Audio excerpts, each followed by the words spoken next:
Sono consapevole che le sole parole non possono alleviare le sofferenze dei nostri cuori feriti e nemmeno misurarsi con la profondità del senso di riconoscenza e gratitudine che desideriamo esprimere. Penso a quanti, fin dalle prime ore di quei momenti terrificanti, nel correre a soccorso senza esitazione, nell'impossibilità di comprendere e di capire le ragioni di quanto si approntavano a svolgere, hanno intrapreso un compito che fino a quel momento non avrebbero mai immaginato. Una missione impossibile che con straordinarie doti di coraggio e umanità oltre 10.000 soccorritori hanno svolto ordinatamente, riuscendo a diventare determinanti nel soccorso alle nostre popolazioni. Questi gesti di altruismo, queste azioni sono state compiute con grande pietà e misericordia. Tanti corpi senza vita ricomposti e lavati per restituire loro la dignità della sepoltura, le bare accolte negli obitori. In questo caso la forza d'animo degli angeli che ci sono venuti in soccorso, come più volte ho definito i soccorritori del Vajont, si sono resi utili quasi sempre a recuperare corpi di vittime innocenti, offrendo e donando se stessi al prossimo, senza indugio, senza chiedersi perché. E la spiegazione sta nel fatto che il dono e il donarsi sono frutto del cuore, non della ragione. E dunque questa è l'occasione per rinnovare ancora una volta, e non ci stancheremo mai di farlo, la nostra gratitudine verso tutti coloro che in quei giorni giunsero a Longarone, armati di vanghi e picconi, ma soprattutto con un grande cuore. In questi giorni ho anche ascoltato i ricordi, le sensazioni, e ho percepito come quella tragedia sia ancora una ferita molto aperta, come vi sia ancora una rabbia sorda, come c'è un lutto che non è stato ancora elaborato perché non si è avuto forse la forza, la possibilità, o forse meglio, nessuno ha aiutato queste persone a elaborare correttamente questo lutto.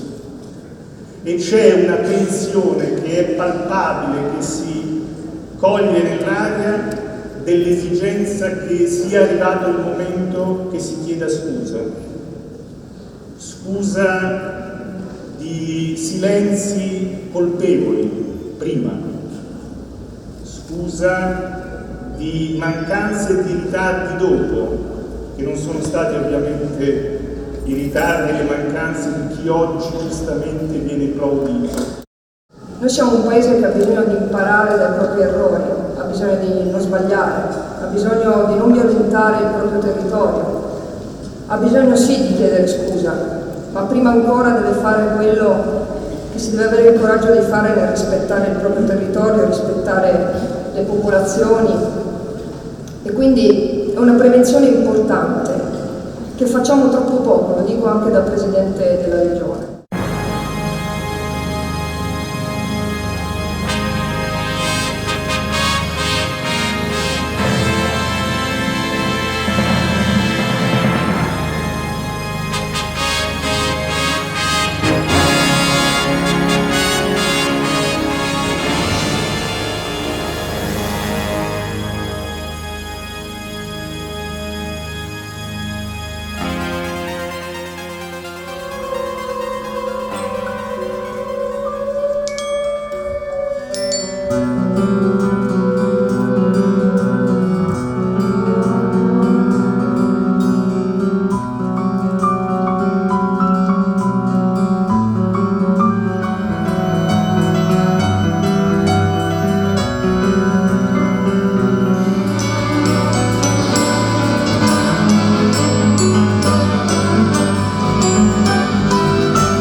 suscita sempre una profonda emozione per l'immane tragedia che segnò le popolazioni con inconsolabili lutti e dure sofferenze.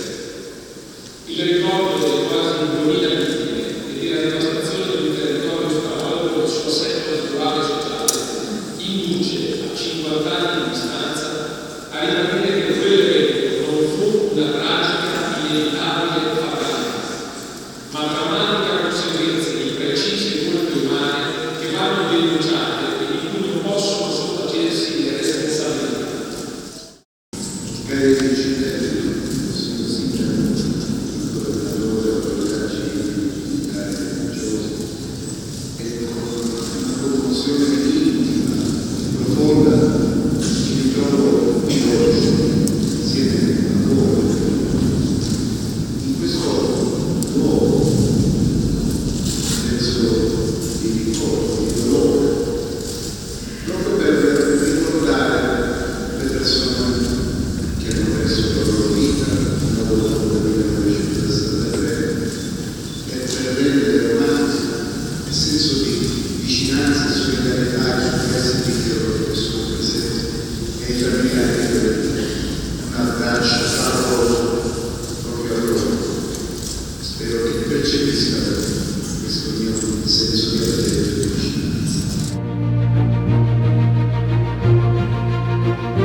Come nel 1964 il governo guardi a questi territori che stanno dando prova di maturità e consapevolezza di poter partecipare attivamente al risveglio di una nazione ancora troppo divisa.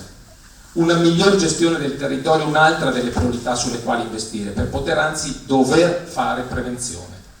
Guardi a queste terre martoriate, ma di grande dignità, guardi alla determinazione con la quale hanno ricostruito le proprie case, hanno ripreso a vivere e a dare lavoro.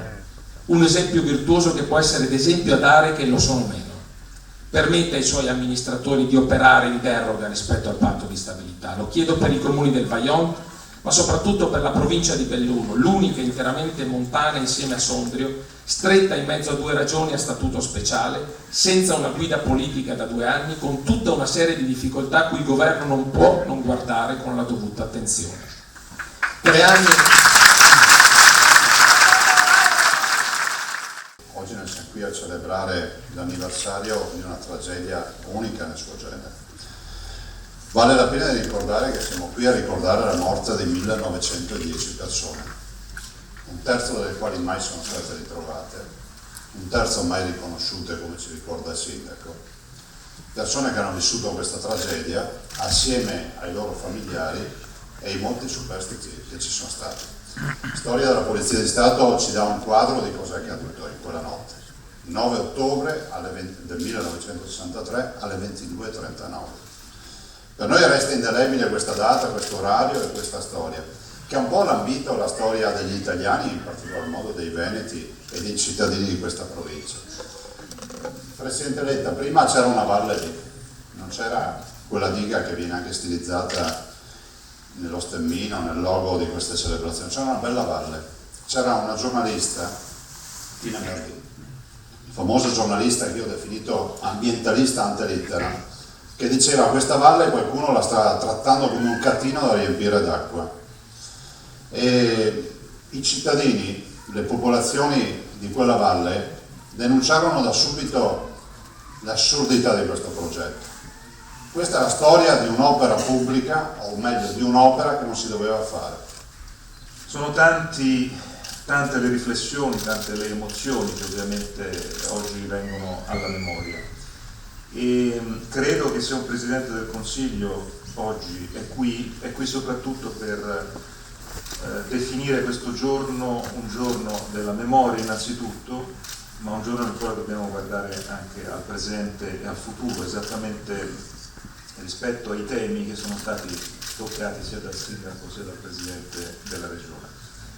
Perché la presenza di un Presidente del Consiglio qui è una presenza di contraddizione, non è una presenza normale, proprio per tutta la storia che ci è stata raccontata, storia ovviamente che io, come tanti della mia generazione, abbiamo avuto modo di capire meglio negli anni, grazie anche a quello straordinario esempio di teatro civile che Marco Paolini ha voluto dedicarci. Voglio riprendere le parole del Capo dello Stato, che ha detto parole inequivoche l'altro giorno. Quell'evento non fu una tragica, inevitabile fatalità, ma la drammatica conseguenza di precise colpe umane che vanno denunciate e di cui non possono sottacersi le responsabilità. Napolitano ha detto 3 righe, 3 parole che sono, credo, le parole che ci uniscono tutti e che sono le parole di come le istituzioni si devono comportare oggi di fronte alla memoria, ai 50 anni e naturalmente di fronte alle necessità, alle esigenze di guardare davanti, di guardare al futuro. Il nostro è un paese fragile ed è una fragilità che nel tempo è peggiorata per tanti motivi. È peggiorata perché la gente abbandona la montagna, perché non abbiamo dato fino ad oggi la voglia, la possibilità, le condizioni per un presidio continuo, quotidiano, che soltanto alla fine i comuni, le comunità, come ha detto il Sindaco, il comune è la comunità, il comune non è semplicemente un'istituzione, ma le comunità riescono a dare. E noi dobbiamo rendere la nostra protezione civile in grado di essere ancora più forte nell'affrontare i problemi, per affrontare le emergenze, ma soprattutto perché dobbiamo cambiare la filosofia delle emergenze.